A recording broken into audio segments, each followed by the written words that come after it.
আপনি নিজে সুপ্রতিষ্ঠিত না হওয়া পর্যন্ত দেশ সমাজ চারপাশ নিয়ে চিন্তা করা বাদ দিন, এগুলো নিয়ে কথা বলাও বাদ দিন। ছোটবেলায় সম্ভবত প্রমোদ চৌধুরীর কোনো একটা গল্পে পড়েছিলাম, হুবহু মনে নেই, কিন্তু বিষয়টা ছিল এরকম: উঁচু মঞ্চে না দাঁড়াতে পারলে আপনার কথা কেউ শুনবে না।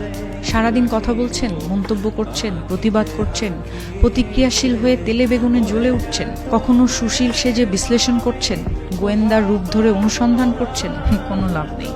কারণ আপনার অবস্থান কোনো উঁচু মঞ্চে নয়। নিজেকে প্রতিষ্ঠিত করুন, উঁচু মঞ্চে যান, এবং তখনই উপলব্ধি করবেন আপনি বোবা। আপনার ভেতরে ভয়, পদ হারানোর ভয়, মঞ্চ হারানোর ভয়, আরাম আয়েশ রঙিন জীবন, সেলুট, পুলিশ, প্রোটোকল, স্যার, জি হুজুর, গাড়ি বাড়ি, আপনি ভেসে গেছেন। উঁচু মঞ্চে গিয়ে কেউ আর কথা বলে না, কারণ সেটা আখের গোছানোর মঞ্চ। ফসল ঘরে তোলার সময়, কথা বলার সময় নয়। উঁচু মঞ্চে গেলে কেউ কথা বলে না, আবার মঞ্চের নিচের লোকের কথা কেউ শোনে না। এভাবেই পৃথিবী চলছে, এভাবেই চলবে। এরপর আপনার বিদায়। অযথাই এসব চিৎকার চেঁচামেচি, বদলানোর কিছুই ছিল না, বদলানোর কিছু নেই।